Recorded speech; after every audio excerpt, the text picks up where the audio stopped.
Hello everyone, hope you doing well. आप लोगों की स्टडी अच्छे से चल रही होगी। सॉलिड स्टेट का जो आज का जो है ये हमारा लेक्चर नंबर 2 है। लेक्चर नंबर 1 के अंदर हमने टाइप्स ऑफ सॉलिड पर डिटेल स्टडी की थी, जहां हमने crystalline solid and amorphous solid पर जो है डिस्कशंस किया था।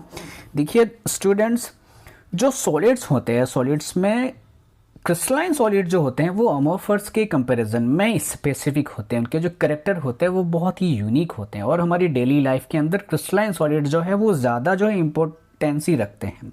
तो इसी वजह से अब सॉलिड स्टेट के अंदर जितने भी करेक्टर है या फिर जितना भी डिस्कशन स्टडी है वो हम जो है क्रिस्टलाइन सॉलिड पे करेंगे।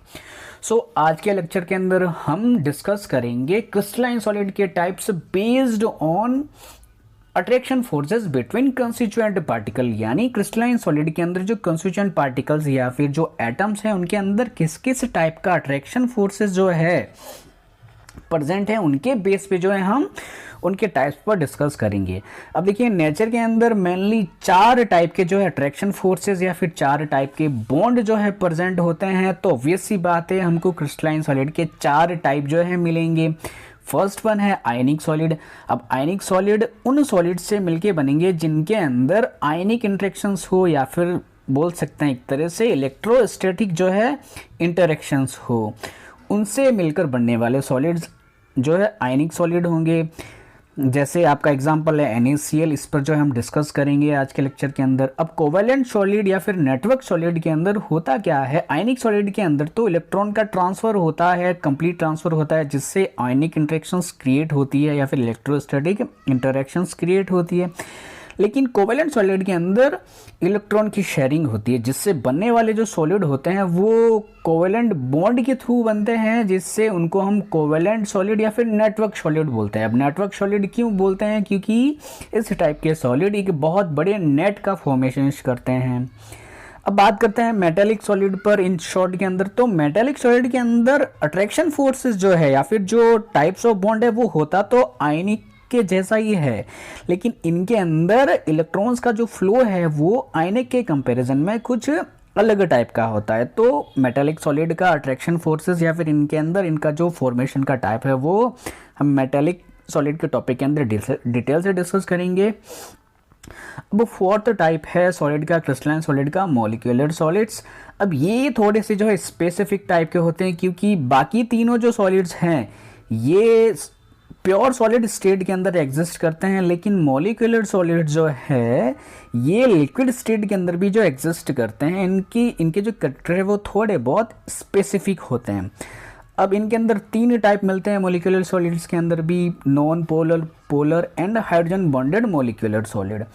अब लिक्विड्स के अंदर हाइड्रोजन बॉन्डिंग या फिर जो हाइड्रोजन बॉन्डेड सॉलिड्स होते हैं वो और भी स्पेसिफिक होते हैं, या फिर एक तरह से बोला जाए केमिस्ट्री के अंदर जिन लिक्विड्स के अंदर हाइड्रोजन बॉन्डिंग पाई जाएगी उनका जो बॉइलिंग पॉइंट होता है वो इंक्रीज हो जाएगा, क्योंकि मॉलिक्यूलर सॉलिड के अंदर एक तो ऑलरेडी मॉलिक्यूलर इंटरेक्शंस प्रेजेंट है, वहाँ पर हाइड्रोजन बॉन्डिंग जो होती है आके एक और टाइप का जो है मॉलिक्यूल्स के साथ इंटरेक्शंस क्रिएट कर देती है, जिससे ओवरऑल उस सॉलिड के अंदर इंटरेक्शंस, नंबर ऑफ इंटरेक्शंस बढ़ जाते हैं, जिससे उनके अंदर उनके पार्टिकल्स को होल्ड करने का जो पावर है वो बढ़ जाता है, जिससे हमको उनको इवेपोरेट करने के लिए या फिर उनको बॉयल करने के लिए ज़्यादा हीट की रिक्वायरमेंट होती है। तो इन चारों टाइप के जो सॉलिड है उनको जो है आज के लेक्चर में हम डिटेल स्टडी करेंगे।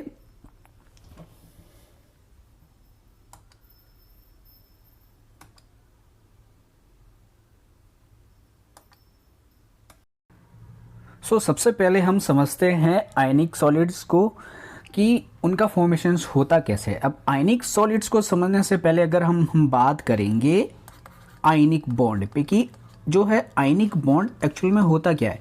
और सबसे पहले तो आयनिक बॉन्ड को कभी भी जो है बॉन्ड जो है कंसीडर नहीं किया जाता है। आयनिक को हमेशा जो है फोर्स कंसीडर किया जाता है। फोर्स से जो है हम इसको डिस्कस करते हैं, क्योंकि आयनिक एक्चुअल में बॉन्ड नहीं होता है। बॉन्ड हम जो है कोवेलेंट बॉन्ड को बोलते हैं, क्योंकि कोवेलेंट बॉन्ड डायरेक्शनल प्रॉपर्टीज के होते हैं। डायरेक्शनल प्रॉपर्टीज होने के कारण ही उनको जो है कोवेलेंट को बॉन्ड कंसीडर किया जाता है। अब डायरेक्शनल प्रॉपर्टीज क्या होती है कि मान लीजिए ए से कोई बी कनेक्ट है वो है किसके थ्रू, कोवेलेंट बॉन्ड के थ्रू अगर कनेक्ट है तो उसके अंदर क्या होगा, डायरेक्शन होगा। डायरेक्शन मतलब कैसे कि ए से बी किस तरफ कनेक्ट है, वो इस डायरेक्शन में है, या फिर बी से जो ए है वो किस डायरेक्शन में है, इस डायरेक्शन में है।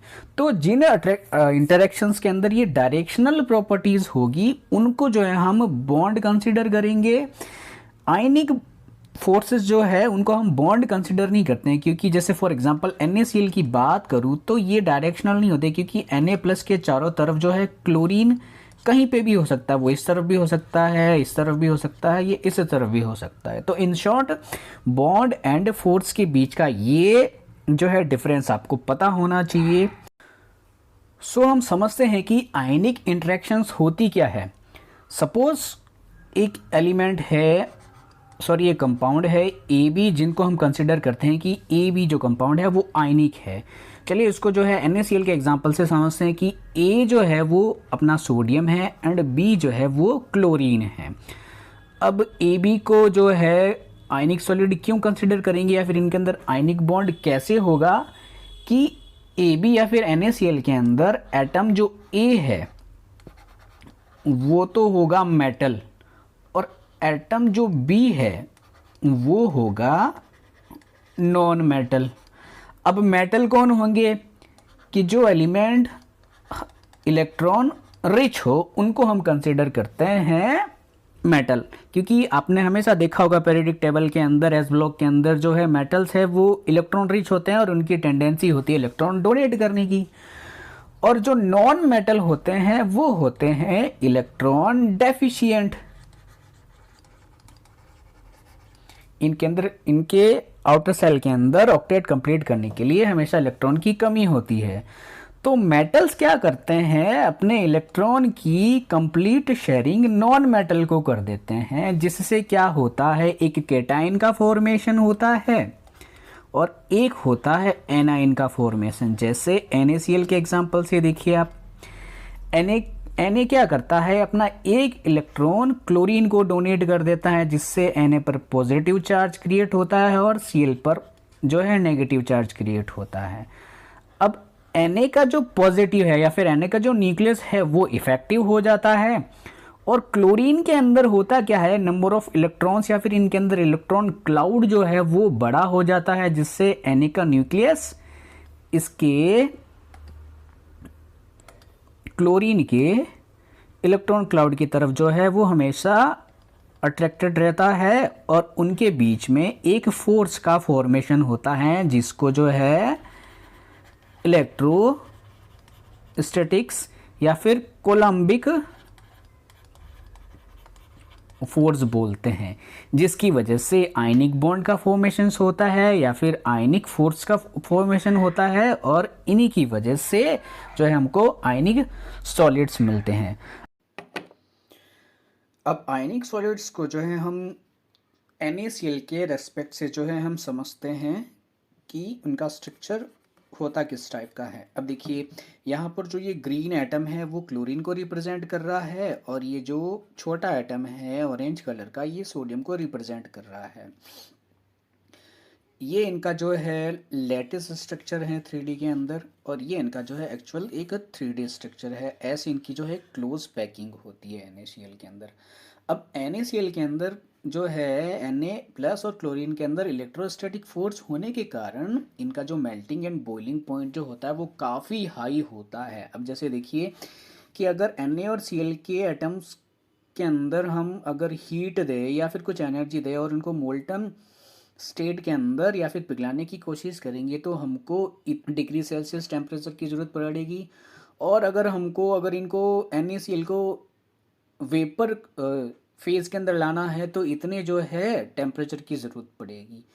तो इन शॉर्ट इनका melting and boiling point electrostatic force के कारण बहुत ज़्यादा जो है हाई होता है। अब जो है हम इनकी कुछ और प्रॉपर्टीज़ जो है उन पर डिस्कस करते हैं कि सबसे पहले तो आयनिक सॉलिड के अंदर जो है constituent particles cation and A9 होते हैं। दूसरा उनके अंदर इलेक्ट्रोस्टैटिक फोर्स होता है। तीसरा इलेक्ट्रोस्टैटिक फोर्स होने के कारण वो जो है उनका मेल्टिंग एंड बॉइलिंग पॉइंट बहुत ज़्यादा होता है, जिसकी वजह से वो बहुत हार्ड नेचर के होते हैं और साथ ही साथ वो ब्रिटल नेचर के होते हैं। अब ब्रिटल नेचर का मतलब कैसे कि मान लीजिए ये एक NaCl का क्रिस्टल है, इस पर मैं एक पर्टिकुलर एक्सिस से जो है फोर्स एक्सर्ट करूं तो जिसकी वजह से क्या होगा, इनके जो पार्टिकल्स हैं वो ब्रेक हो जाएंगे और ये दो टुकड़ों के अंदर जो है बट जाएगा। तो आपने अक्सर देखा होगा जो नमक के टुकड़े होते हैं वो टूट जाते हैं दबाने से या फिर किसी चीज़ से पीटने से, तो टुकड़ों के अंदर जो है इजीली टूट जाते हैं। इसको बोलते हैं ब्रिटल नॉन ब्रिटल करेक्टर। अब ये करेक्टर जो है बहुत इंपॉर्टेंट है कि जनरली आयनिक सॉलिड जो है वो सॉलिड स्टेट के अंदर जो है कंडक्टिविटी का शो नहीं करते हैं या फिर वो जो है इंसुलेटर होते हैं, लेकिन सम हाउ उनको अगर अपन एनर्जी देकर मोल्टन स्टेट या फिर जो है उनको एक्वस स्टेट के अंदर कन्वर्ट कर दे या फिर उनका एक्वस सॉल्यूशंस बना ले तो वो जो है करंट या फिर कंडक्टिविटी को शो करेंगे। अब इसका रीज़न क्या है कि अच्छा NaCl जो है वो सॉलिड स्टेट के अंदर है और हमने क्या किया, उसको एनर्जी दी 108 डिग्री सेल्सियस की, जिससे क्या हुआ वो आयंस के अंदर कन्वर्ट हो जाएंगे। आयंस के अंदर कन्वर्ट होने का मतलब है कि Na और Cl के अंदर जो है कुछ दूरी तक का क्या होगा, एक डिस्टेंस क्रिएट हो जाएगा, जिससे उनके अंदर जो एक लिक्विड टाइप की जो फेज क्रिएट हो जाएगी। अब इन NaCl को जो है हम किसी इलेक्ट्रोड से कनेक्ट करेंगे पॉजिटिव एंड नेगेटिव से, तब इनके अंदर आयन बन चुके हैं। तो होगा क्या कि Na+ जो है वो नेगेटिव इलेक्ट्रोड की तरफ मूव करेगा एंड क्लोरीन जो है वो पॉजिटिव इलेक्ट्रोड की तरफ मूव करेगा, जिससे जो है कंडक्टिविटी जो है या फिर जो है करंट का जो है फ्लो होने लग जाएगा। अब बात करें इनकी एक्वस स्टेट या फिर ओवरऑल अपन जो है आयनिक जो है सॉलिड होते हैं उनकी एक यूनिक प्रॉपर्टी की बात करें तो वो जो है एक्वस सॉल्यूशंस के अंदर जो है कंडक्टिविटी शो करते हैं। अब एक्वस सॉल्यूशंस यानी पानी के अंदर जैसे इनको डिसॉल्व करेंगे तो वो जो है उनके अंदर इलेक्ट्रोड जोड़ेंगे तो वहाँ पर क्या होगा, कंडक्टिविटी का जो है फ्लो होना स्टार्ट हो जाएगा। जैसे समझिए कि हम क्या करते हैं, कंटेनर लेते हैं और उसके अंदर हमने क्या किया, पानी ले लिया। पानी जो होता है वो बहुत अच्छा, उसका जो डाइलेक्ट्रिक कांस्टेंट जो होता है वो बहुत अच्छा होता है। अब डाइलेक्ट्रिक कांस्टेंट क्या होता है वो आप इस चीज़ को भी समझिए। अब देखिए पानी के अंदर जो ऑक्सीजन होते हैं उसके पास होते हैं लोन पेयर, जिसकी वजह से ये होता है इलेक्ट्रॉन रिच सेंटर होता है, और हाइड्रोजन जो है वो प्रोटॉन होता है, जिसकी वजह से ये टर्मिनल या फिर ये जो एटम होता है वो पॉजिटिव नेचर का होता है। अब सपोज मान लीजिए कोई सॉलिड है, आयनिक सॉलिड है ए और बी सॉलिड स्टेट में है। जैसे ही मैं इसको पानी के अंदर जो है डालता हूँ, अब ए जो है इसके अंदर कैटायन है और बी जो है एनायन है, तो होगा क्या, ऑक्सीजन क्या करेगा, उस सॉलिड का, उस आयनिक सॉलिड में से जो कैटायन है उसको अपनी तरफ अट्रैक्ट करेगा और एक फोर्स स्टेब्लिश कर लेगा अट्रैक्शन की।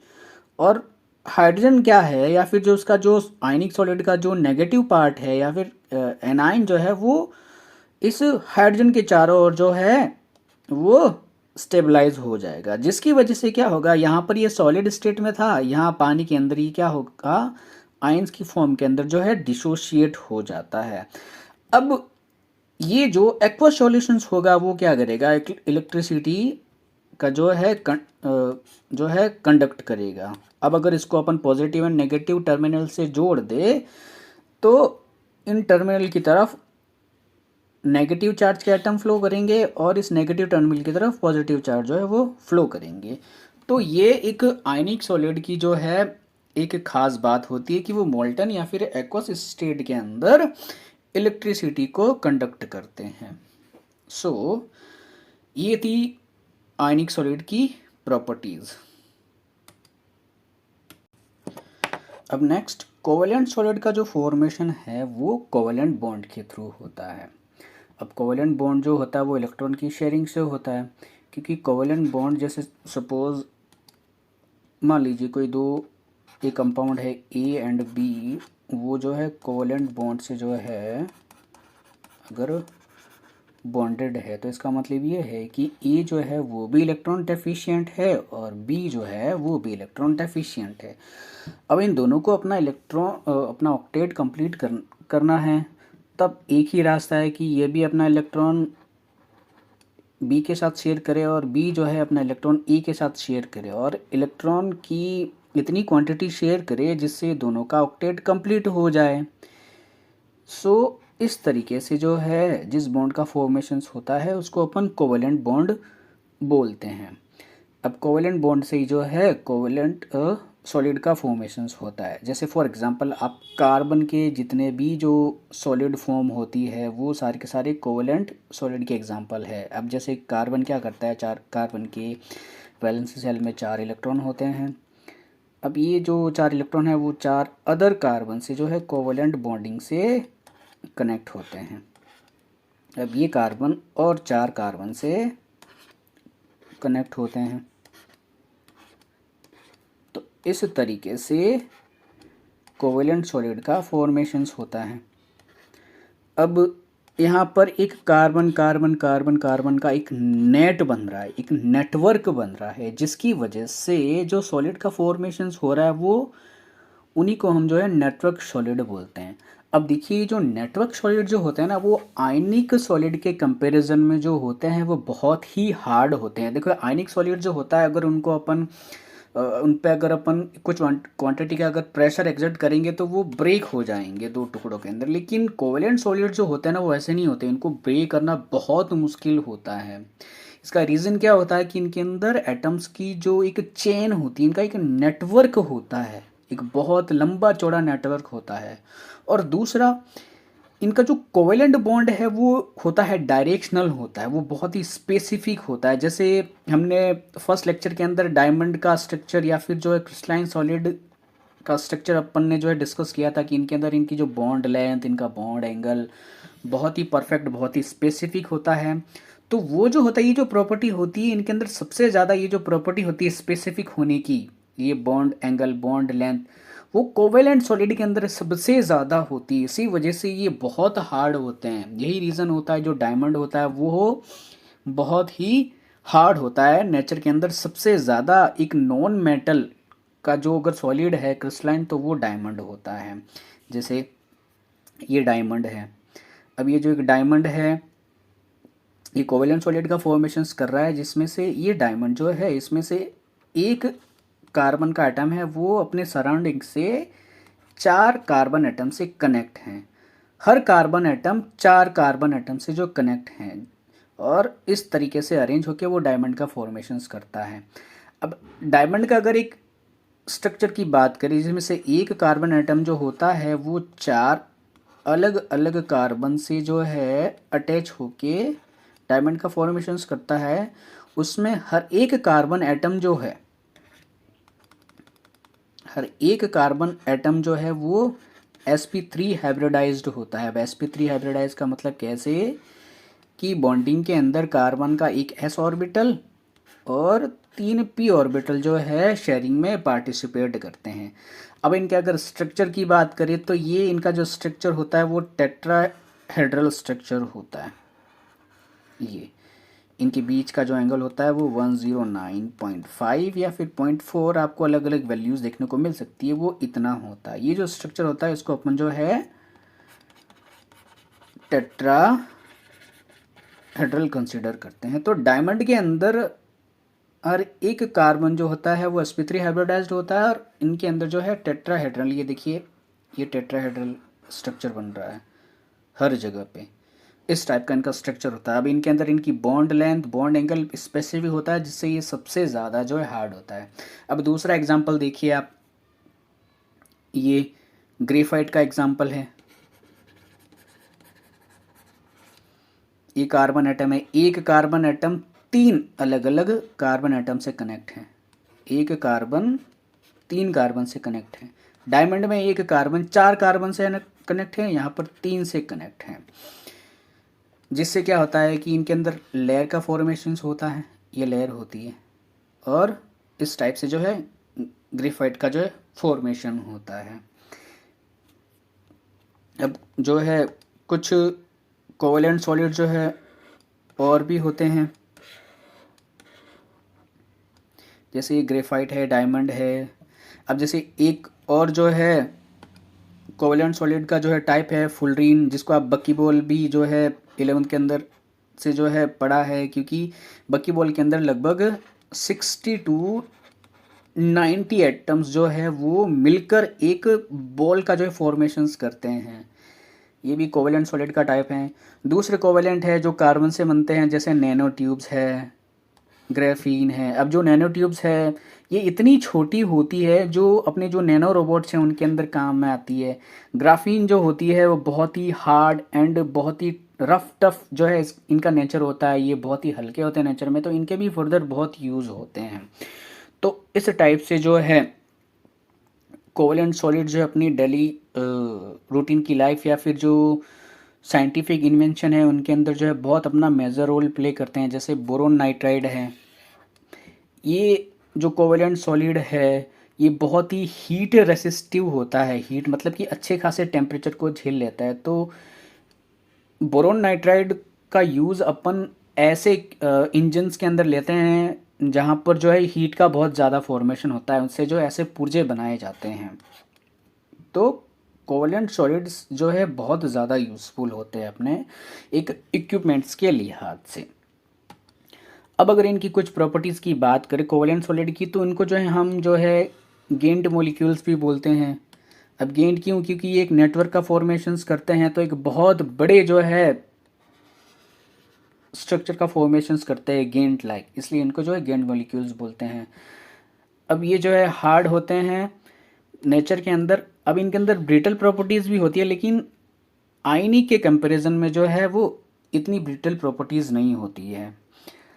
अब इनका जो है melting and boiling point extremely जो है बहुत ज़्यादा होता है कोवेलेंट इंटरेक्शंस के कारण। और ये जो होते हैं वो इंसुलेटर नेचर के होते हैं, वो इलेक्ट्रिसिटी को कंडक्ट नहीं करते हैं।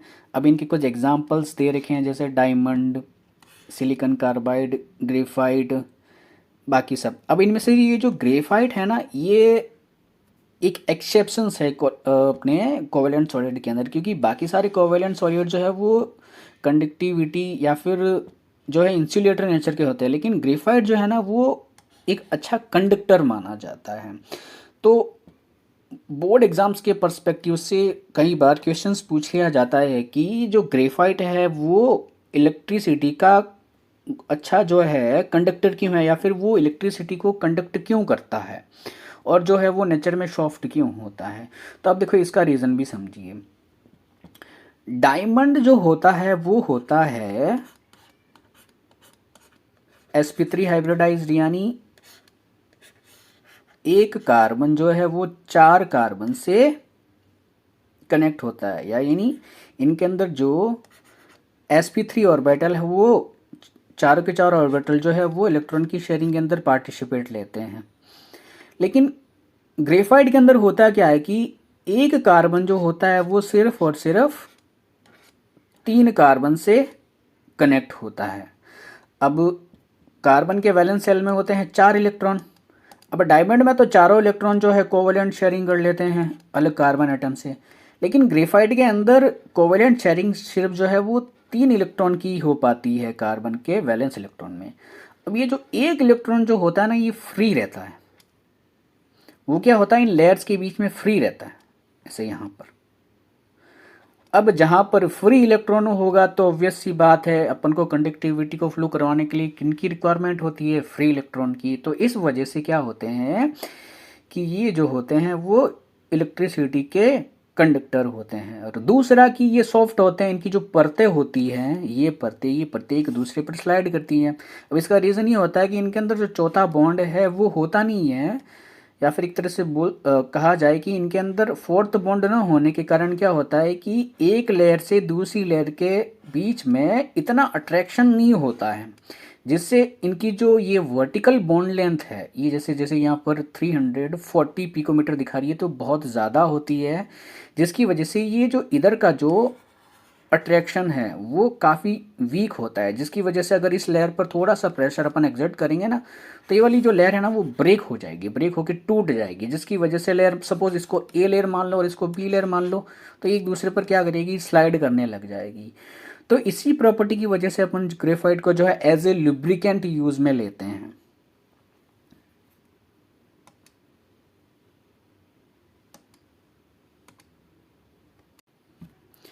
अब देखिए नेक्स्ट है मेटेलिक सॉलिड। जैसे कि हमने पहले ही डिस्कस किया था कि मेटेलिक सॉलिड जो होते हैं उनके अंदर भी जो इंटरेक्शंस होती है वो भी इलेक्ट्रोस्टैटिक सी होती है, लेकिन मेटेलिक सॉलिड का फॉर्मेशंस जो है वो होता कुछ इस टाइप से हैं। एक्चुअल में वो तो होते तो वो मेटल्स के अंदर है, ये जो मेटेलिक सॉलिड है वो मेटल्स होते हैं, जितने भी सारे जो मेटल्स हैं, ऑल द मेटल्स, उनको हम जो है मेटालिक सॉलिड बोलते हैं। अब इनमें होता क्या है कि जैसे मेटल की डेफिनेशन मैंने आपको पहले भी बताई है कि ऐसे एलिमेंट जो बहुत ही इजीली जो है अपना इलेक्ट्रॉन का जो है डोनेशन कर दे, क्योंकि उनके एटम्स को, मेटल्स को स्टेबल होने के लिए इलेक्ट्रॉन्स की जो है ज़्यादा ज़रूरत नहीं होती है उनका, या फिर ऐसे बोल दिया जाए कि उनका जो न्यूक्लियस है वो ज़्यादा इलेक्ट्रॉन को हैंडल नहीं कर पाता है, जिसकी वजह से वो क्या करते हैं, इलेक्ट्रॉन का डोनेशन करते हैं हम। अब जैसे कि ये कि मेटल एटम ये क्या करता है, बहुत ही ईजीली अपने इलेक्ट्रॉन को क्या कर देता है, बाहर जो है थ्रो कर देता है। अब यहाँ से ये इलेक्ट्रॉन निकला, अब ये इलेक्ट्रॉन यहाँ पर फ्री स्टेट में तो रहेगा नहीं, अब ये जो इलेक्ट्रॉन है वो क्या करेगा, इसके जो नेक्स्ट इसका जो मेटल एटम है उसके न्यूक्लियस से जो है वो अट्रैक्ट होगा, तो ये क्या होगा, मेटल, ये जो इलेक्ट्रॉन क्या होगा, इस जो है मेटल्स के अंदर जो है चला जाएगा। अब ये मेटल एटम क्या करेगा, अपने इलेक्ट्रॉन्स को थ्रो आउट करेगा, ये इलेक्ट्रॉन्स वापस नेक्स्ट वाले मेटल एटम के अंदर चला जाएगा। तो इससे क्या होता होगा कि ये जो इलेक्ट्रॉन है ये ऐसे ट्रेवल करेंगे, ऐसे पूरे के पूरे जो एक मेटेलिक क्रिस्टल के अंदर ट्रेवल करेंगे, ऐसे घूमते रहेंगे, और सिर्फ इनके अंदर है ना, ये सिर्फ एक एक इलेक्ट्रॉन नहीं निकलेगा, बहुत सारे इलेक्ट्रॉन जो होंगे ना वो एक क्लाउड के जैसे, वो क्लाउड के जैसे जो है ना इनके है ना सरफेस पर, इनके पॉजिटिव आयंस की सरफेस पर जो है घूमते रहेंगे पूरे के पूरे क्रिस्टल के अंदर। अपन को ऐसा लगेगा कि एक इलेक्ट्रॉन का समंदर है और उसके अंदर जो है मेटल के पॉजिटिव न्यूक्लियस या फिर पॉजिटिव पार्ट जो है वो तैर रहा है। अब देखिए इनका जो मेटल का जो पॉजिटिव पार्ट है उनको स्पेशल एक नाम दिया जाता है, जिनको ऊपर जो है अपन केर्नेल बोलते हैं। मेटेलिक सॉलिड के अंदर जो एटम्स का पॉजिटिव पार्ट है उनको अपन केर्नेल बोलते हैं, और केर्नेल जो है वो इलेक्ट्रॉन के बादलों से घिरा हुआ रहता है, और ये इलेक्ट्रॉन के जो बादल है वो ट्रेवल करते रहते हैं पूरे पूरे मेटल्स के अंदर। यही रीज़न होता है कि ये जो मेटेलिक सॉलिड है वो इलेक्ट्रिसिटी के जो है वो बहुत अच्छे कंडक्टर होते हैं, ये बहुत ही अच्छे हीट के कंडक्टर होते हैं, क्योंकि इलेक्ट्रिसिटी और हीट जो है कौन ट्रेवल करता है, इलेक्ट्रॉन ही ट्रेवल करता है, और इनके अंदर फ्री इलेक्ट्रॉन की जो क्वांटिटी होती है वो बहुत ज़्यादा होती है। अब इनके अंदर अट्रैक्शन इलेक्ट्रॉन और न्यूक्लियस के बीच में होता है, तो ये वाला जो इलेक्ट्रॉन और न्यूक्लियस के बीच का जो अट्रैक्शन होता है इसी को ही अपन जो है इलेक्ट्रोस्टैटिक अट्रैक्शन बोलते हैं। तो इनके अंदर भी जो है फोर्स जो होती है वो इलेक्ट्रोस्टैटिक ही होती है। अब देखिए एक और इम्पोर्टेंट जो है कंसिडरेशंस है कि आयनिक सॉलिड और मेटेलिक सॉलिड जो है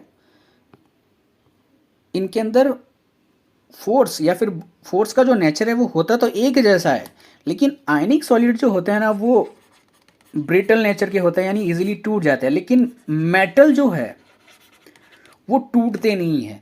उन पर जो है आप हथौड़े से जोर से मारोगे ना तो वो क्या करेंगे, अपना स्ट्रक्चर को जो है चेंज करने के, लेकिन कभी भी दो टुकड़ों के अंदर टूटेंगे नहीं। अब इसका रीज़न क्या होता है कि ये जो मेटल एटम है वो इस टाइप से, मान लीजिए एक डायरेक्शन के अंदर अरेंज है। अब मान लीजिए इस पार्ट पर हमने क्या किया, एक प्रेशर लगाया, हथौड़े से मारा, तो हुआ क्या कि ये वाले जो मेटल होंगे ना वो नीचे की तरफ अरेंज हो जाएंगे। अब वो ब्रेक क्यों नहीं होंगे, क्योंकि इनके अंदर जो इलेक्ट्रॉन्स थे वो यहाँ घूम रहे थे, वो इस डायरेक्शन में घूम रहे थे, ऐसे ऐसे ऐसे उनका रोटेशन ऐसा था। तो वो क्या होगा, रोटेशन इनका इस डायरेक्शन को छोड़कर वो इस डायरेक्शन में जो है रोटेट करना स्टार्ट कर देंगे। इलेक्ट्रॉन्स का जो क्लाउड होगा ना वो इस तरफ स्टार्ट हो जाएगा, यानी इलेक्ट्रॉन्स हो गए ना वो किसी भी हालत में ये जो पॉजिटिव केर्नेल है वो उनको जो है छोड़ेंगे नहीं। तो जिसकी वजह से चाहे पॉजिटिव, इनको चाहे आप कूटो पीटो, जिसकी वजह से ये ब्रेक नहीं होंगे। इनके अंदर एक इलेक्ट्रॉन और पॉजिटिव एटम्स के बीच में एक अट्रैक्शन फोर्सेस हमेशा जो है मेंटेन रहेगा, जिसकी वजह से ये हमेशा जो है बहुत ही हार्ड नेचर के होंगे और दो टुकड़ों के अंदर टूटेंगे नहीं। अब इनके अंदर जो है ये जो मेटल्स होते हैं वो एक तो मिएलेबल और डक्टाइल प्रॉपर्टी के होते हैं। अब जैसे कुछ मेटल की प्रॉपर्टीज़ के अंदर हम इनको भी डिस्कस करते हैं।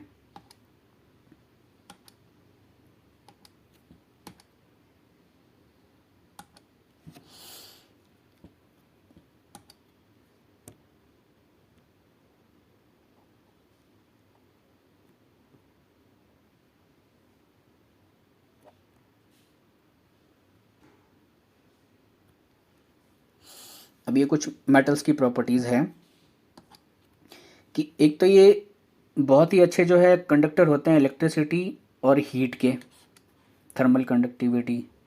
दूसरा इनके अंदर जो है एक लस्टर होती है, एक चमक होती है, धात्विक चमक होती है, मेटेलिक। जैसे आप सोडियम का मेटल देखो बहुत ही चमकता रहता है वो हमेशा। आप कॉपर वगैरह देखो, क्योंकि इनके अंदर क्या था, फ्री इलेक्ट्रॉन्स होते हैं और वो मूव करते रहते हैं, जिसकी वजह से उनको जो है एक लस्टर मिलती है। और ये जो है कुछ कलर फॉर्मेशंस का कलर का भी फॉर्मेशंस करते हैं। अब ये कलर फॉर्मेशंस कैसे करते हैं कि इनके इलेक्ट्रॉन्स जो होते हैं वो हायर एनर्जी के अंदर जाके लोअर एनर्जी के अंदर आते हैं, जिसकी वजह से अगर इनको अपन हीट में डालेंगे तो ये ब्लू ग्रीन जो है कलर शो करेंगे। आप जो है कॉपर को जो है फायर के अंदर डालोगे ना तो वो जो है ब्लू कलर का दिखेगा आपका। तो इसका रीज़न क्या है कि उनके अंदर जो कॉपर के जो इलेक्ट्रॉन्स है वो हीट की एनर्जी लेके हायर स्टेट के अंदर जा रहा है, फिर वापस जो लोअर स्टेट के अंदर आ रहा है, जिससे वो एक ब्लू कलर की जो लाइट जो है वो एमिट करेंगे। तो इनका रीज़न होता है। और ये जो होता है वो मिलिएबल और डक्टाइल होते हैं। अब मिलिएबल का मतलब होता है कि किसी सॉलिड मेटल को अगर अपन पीटेंगे या फिर उस पर प्रेशर एक्सर्ट करेंगे ना तो वो क्या होगा, फैल के एक शीट के अंदर कन्वर्ट हो जाएगा। इसको बोलते हैं मिलिएबल प्रॉपर्टी। और डक्टाइल प्रॉपर्टी ये होती है कि अगर किसी मेटल को अगर अपन दो टर्मिनल से खींचेंगे तो वो क्या होगा कि पतले तार के अंदर जो है वो कन्वर्ट हो जाएगा। मतलब किसी भी सूरत के अंदर, किसी भी कंडीशंस के अंदर इनको ब्रेक नहीं होना है, इनका जो है शेप चेंज हो जाएगा लेकिन ब्रेक नहीं होंगे। ये मेटल्स की जो है बहुत यूनिक प्रॉपर्टी होती है। और दूसरा और एक नेक्स्ट प्रॉपर्टी है कि इनके अंदर जो मेटल्स की होती है ना वो क्लोज पैकिंग होती है, कि स्पेसिफिक पैकिंग होती है, जिसकी वजह से इनके अंदर बॉन्ड जो है वो बहुत ही स्ट्रांग होते हैं। क्योंकि बहुत सारे इलेक्ट्रॉन्स और बहुत सारे कर्नेल्स या फिर पॉजिटिव एटम्स के बीच के अंदर इलेक्ट्रोस्टैटिक का जो फोर्स होता है वो आयनिक के कंपैरिजन में बहुत ज़्यादा स्ट्रांग होता है, जिसकी वजह से इनके जो मेल्टिंग एंड बॉइलिंग पॉइंट होते हैं वो बहुत ज़्यादा होते हैं। और इनका जो इंटरेक्शंस फोर्स ज़्यादा होने के कारण मेटल्स एटम एक दूसरे के अंदर तक धसे हुए होते हैं, जिसकी वजह से इनकी जो डेंसिटी है वो हमको बहुत ज़्यादा हाई देखने को मिलती है। तो ये जो है मेटेलिक नेचर या फिर मेटेलिक सॉलिड है, इनके सारे कैरेक्टर हैं जो हमने अब तक स्टडी किए हैं।